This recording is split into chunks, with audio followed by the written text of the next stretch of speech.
17세기 프랑스에 태어난 이 천재는 수학자였고 또 과학자였습니다. 철학자이기도 하고 또 심리학자이기도 했고 무엇보다 신학자였습니다. 어렸을 때부터 이제 수학을 넘어서 기하학을 통달했고요. 14살에 프랑스 학술원에 참가했습니다. 19살에는 세무사였던 아버지를 도와주기 위해서 스스로 기계식 계산기를 최초로 발명합니다. 그리고 21살에 파스칼의 법칙을 완성합니다. 이 파스칼의 법칙이라는 것은 이제 유체에 액체에 압력을 가하면 그것이 그대로 전달되어진다는 거죠. 간단히 설명하면 이렇습니다. 좀 복잡하겠지만 블레이즈 파스칼입니다. 수학 역사에 있어서 가장 위대한 인물이 될 뻔한 사람이라고 불립니다. 23살에 하나님을 인격적으로 만나게 되면서 신앙을 가졌는데요. 27살쯤에 숫자 보는 것을 그만둡니다. 수학과 과학을 중단하고 하나님의 음성을 듣게 됩니다.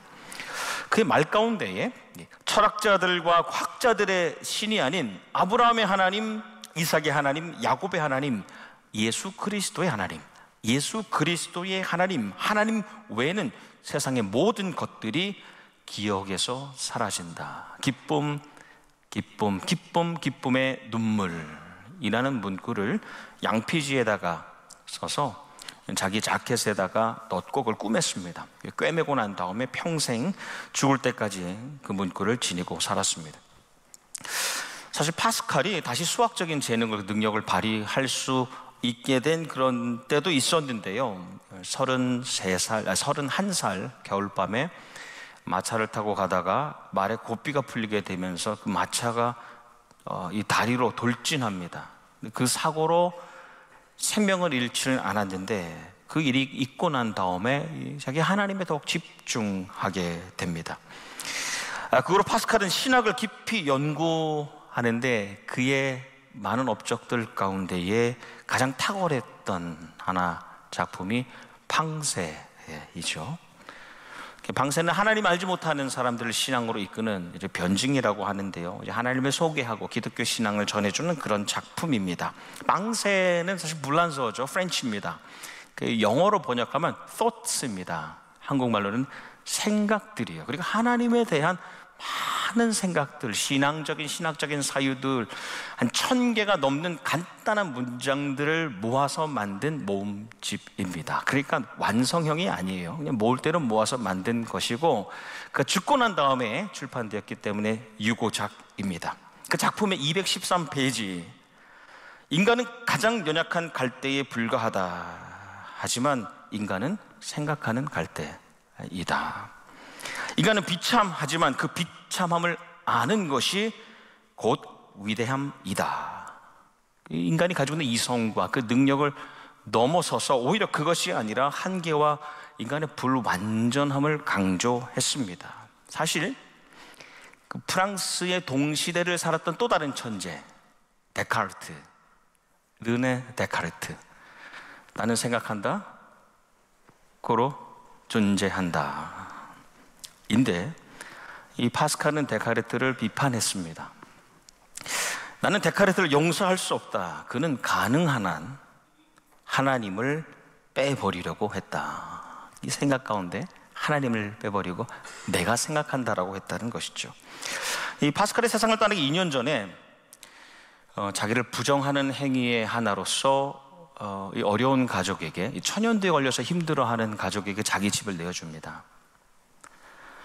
그리고 자기는 이제 누나 집에 가서 사는데요.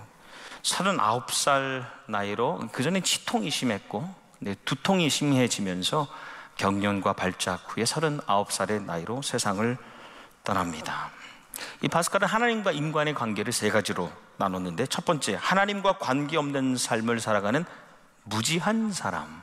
두 번째, 하나님을 그냥 머리로만, 지식으로만 탐구하는 불행한 사람.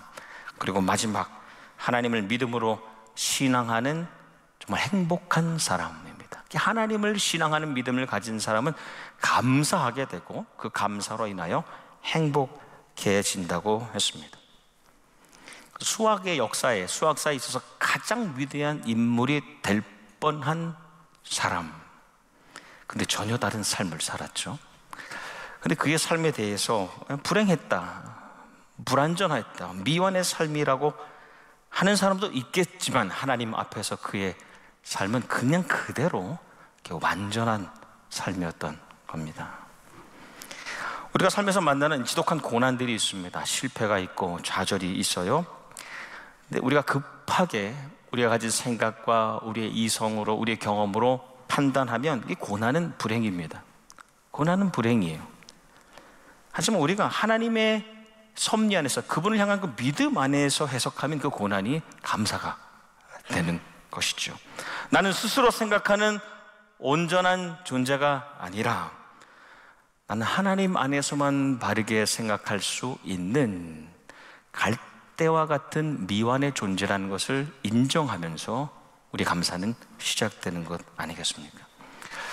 이것은 그래서 그냥 내 뜻대로 내 마음대로 살라는 거, 뭐 일이 되든 안 되든 상관없다, 되면 되는 것이고 안 되면 안 되는 것이다 라는 그런 마구잡이 인생을 살라는 뜻이 아닙니다.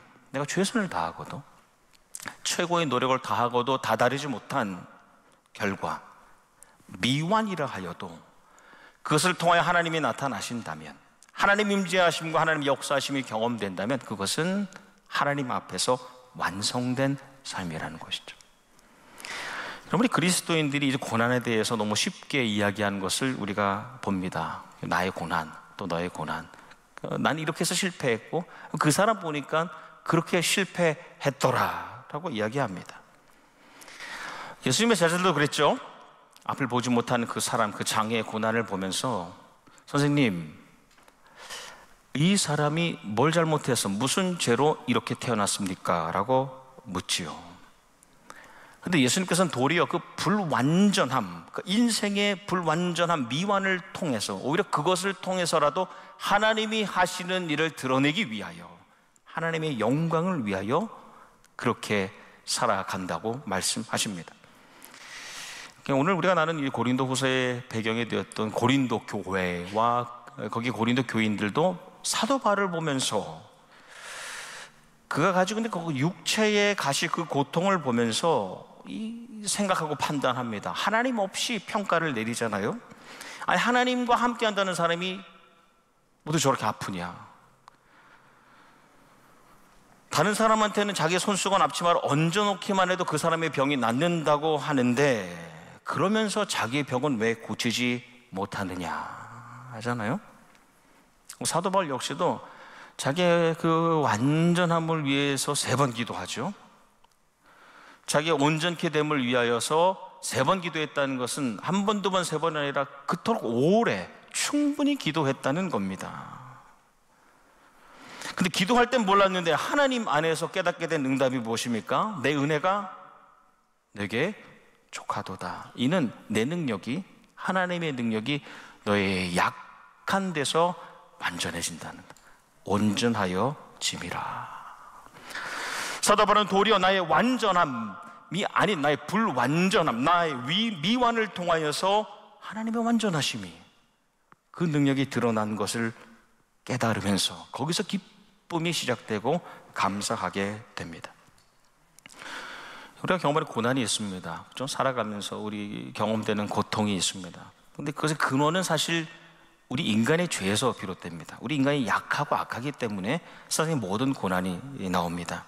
그리고 고난의 마침이 무엇입니까? 여러분, 고난이 계속 되다 보면 그 결국은 죽음이지요. 하나님과의 관계가 단절됨에 있습니다. 우리 죄로 인하여 고난을 경험하고 죽음, 하나님과 영원한 단절로 들어갈 수밖에 없지만, 하나님께서 우리와 함께 하심으로 인하여 우리를 영원한 단절로 내버려 두시는 것이 아니라 우리를 소망의 항구로, 하나님이 원하시는 곳으로 이끌어 가심을 믿습니다. 그 믿는 사람들이 왜 아닙니까? 하나님, 다 끝났습니다. 제가 보니까 이 일은 이렇게 실패로, 미안으로 끝났습니다 라고 하는 그 자리에서 하나님이 새롭게 이루어 가시는 것이죠. 우리가 그것을 경험하며 살지 않습니까? 우리가 잘 아는 요나는 명령하시죠. 니느웨로 가라. 근데 그 마음속에 악함이 있었어요.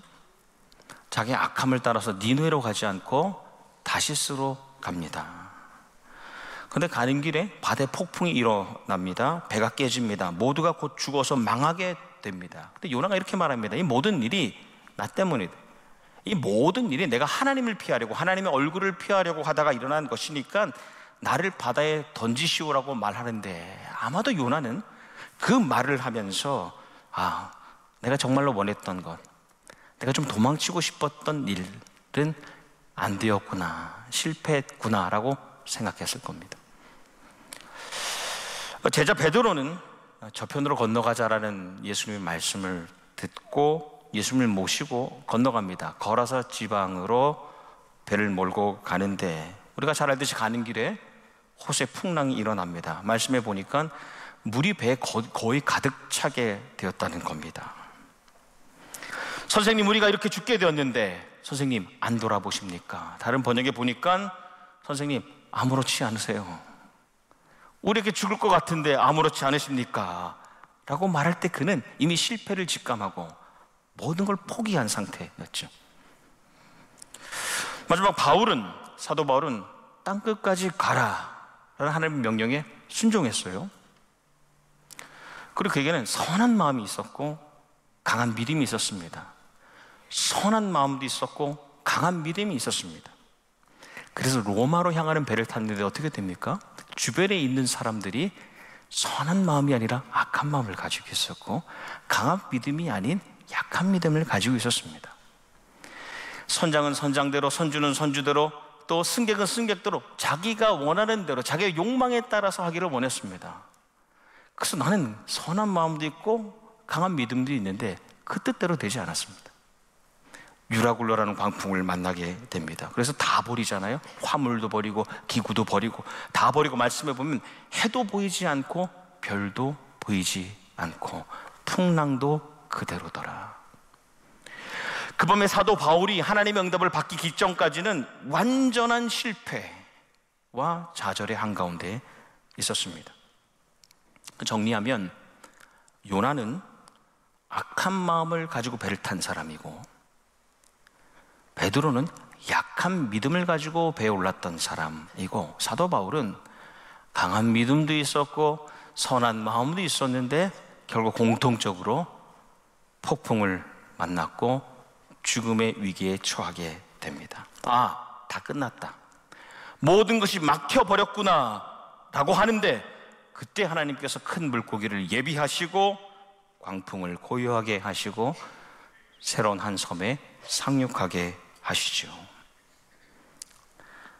다 끝났다라고 할 때 하나님의 계획은, 그 목적은 요나를 니느웨로 끌고 가시고 베드로를 거라사에 이르게 하시며 바울을 땅끝 로마로 항해하게 하시는 겁니다. 그 과정을 통해서 이 세 사람은 하나님이 온전케 하심을 경험합니다.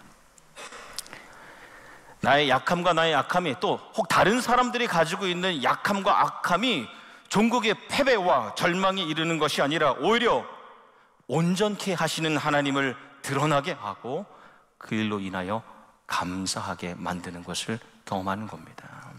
그래서 하나님의 사람은 포기하지 않는 한 하나님의 뜻에 동참하게 되는 줄 믿습니다. 돌아보면 내가 가다 막혀버린 미완인 줄 알았는데 주님께서 이끌어 오신 미완임을 보게 되는 것이죠. 거기에서 세상이 알지 못하는 우리만의 감사가 일어납니다. 그 하나님의 사람은 범사, 모든 일에 감사할 수 있는 겁니다.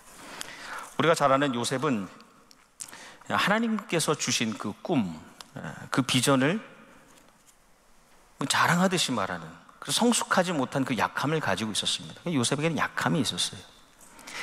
그의 형제들에게는 이 하나님의 꿈, 하나님의 비전에는 관심이 없었고 그 요셉을 그저 시기 질투하는 그 마음속에 악함이 있었습니다. 그러니까 요셉에게는 약함이 있었으며 형제들에게는 악함이 있었는데, 그것으로 인하여 요셉과 형제들이 단절되지요.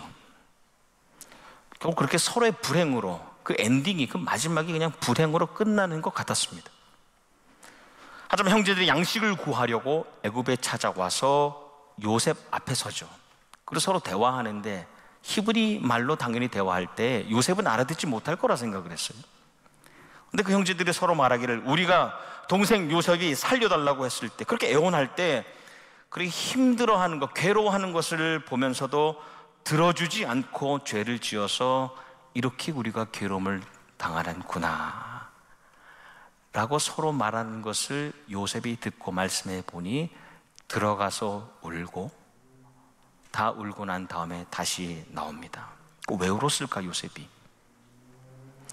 형들을 보니까 날 괴롭혔던 것이 지난날의 그 고난 때문에 울었을까? 저는 그건 아니라고 생각해요. 형제들이 양식이 없어서 배굶고 온 모습을 보면서 불쌍해서 울었을까? 그것도 아니라고 생각합니다. 우리 서로가 불행으로 끝난 줄 알았는데, 영원한 단절로 끝날 줄 알았는데, 그것이 아니라 하나님의 꿈이, 하나님의 비전이 우리의 죄악 가운데서도, 우리의 약함과 우리의 악함 가운데서도 오히려 그것을 통하여서 여전히 이루어지고 있는 것을 느끼면서 그것이 감격이 되고, 하나님의 모든 꿈이 끝난 줄 알았는데 내가 아무리 약하고 그가 아무리 악하여도 그 비전이 이루어지고 있는 것을 느끼며 감사함으로 울지 않았을까? 창세기 마지막 50장에 형제들이 요셉에게 와서, 아버지 야곱이 죽고 난 다음에 요셉에게 와서 엎드립니다. 왜냐? 아버지가 죽었으니까 이제 동생이 우리들을 죽이지 않을까 해서 엎드립니다. 그러니까 끝까지 형제들은 알지 못하였습니다. 하지만 요셉은 하나님께서 이끌어오신 그 미완, 그 고난의 뜻을 요셉은 알았기 때문에, 당신들은 나를 헤아려 하였으나 하나님은 그것을 선으로 바꾸사 오늘과 같이 만민의 많은 사람의 생명을 살리려 하였습니다 라고 감사할 수 있는 것이죠. 우리가 잘 아는 다니엘의 세 친구 사드락, 메삭, 아벳느고, 느부갓네살 왕 앞에서 말하지 않습니까?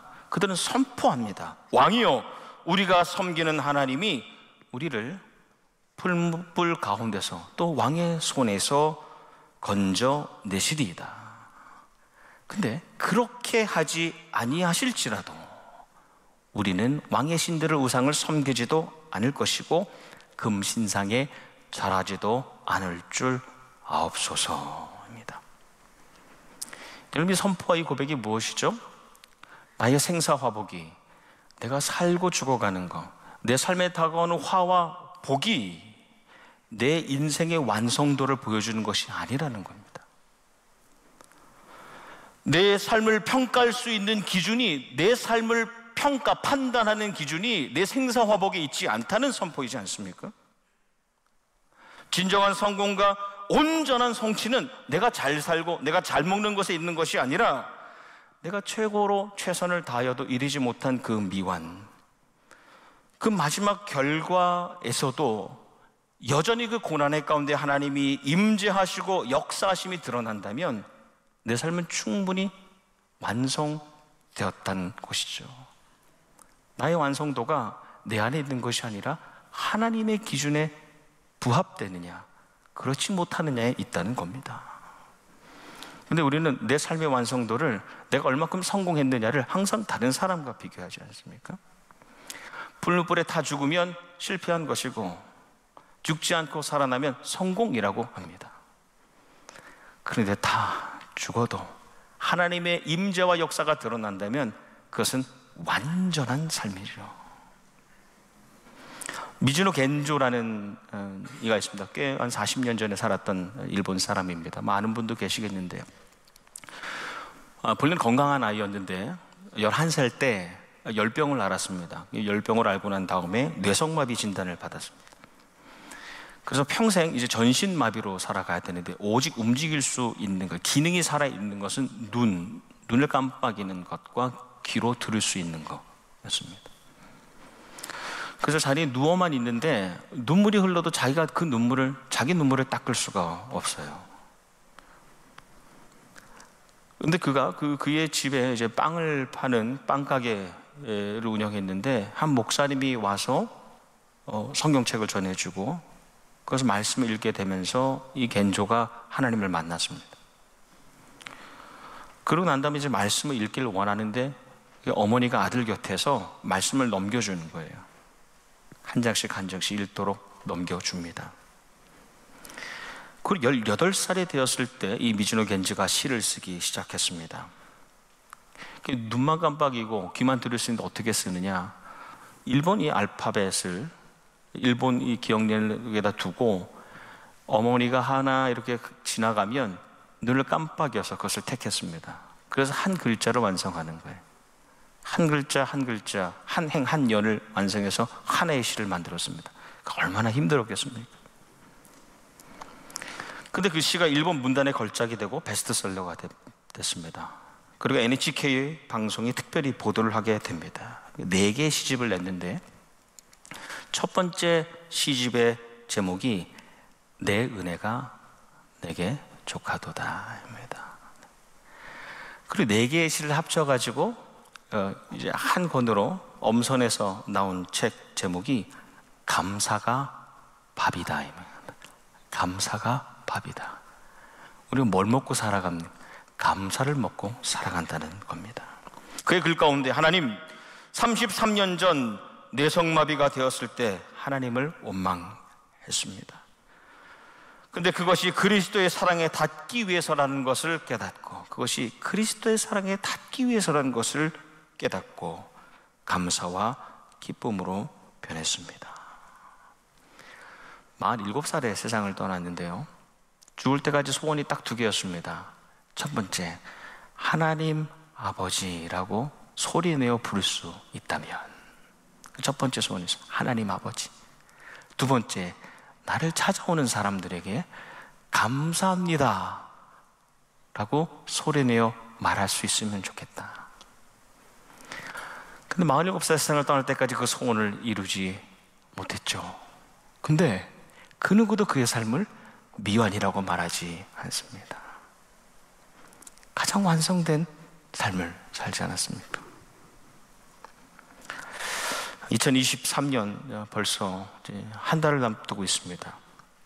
감사의 절기로 지난 11월의 마지막 주일입니다. 돌아보면 우리 고백처럼 모든 것이 주님의 은혜였음을 우리가 고백하게 됩니다. 그렇게 하면서도 여전히 노력했지만 이루어지지 않은 일들, 그렇게 수고하고 기도를 열심히 했지만 아직까지 미완의 일로 남아있는 것들, 완수하지 못한 일들, 그것이 있음을 우리는 또한 보게 됩니다. 히브리서 기자의 고백과 같이 믿음의 주요 온전케 하시는 예수를 바라볼 때 우리의 미완을 완성으로 변화시켜 주시는 하나님의 능력이 일어날 줄 믿습니다. 남은 한 해, 한 달 동안 이루어진 것들에 대한 좌절감, 이루어지지 않은 것들에 대한 좌절감보다 그것을 통하여 놀라운 새로운 일을 이뤄가실 하나님에 대한 기대와 감사로 남은 한 달을 채우시기를 주님의 이름으로 축원합니다. 아멘.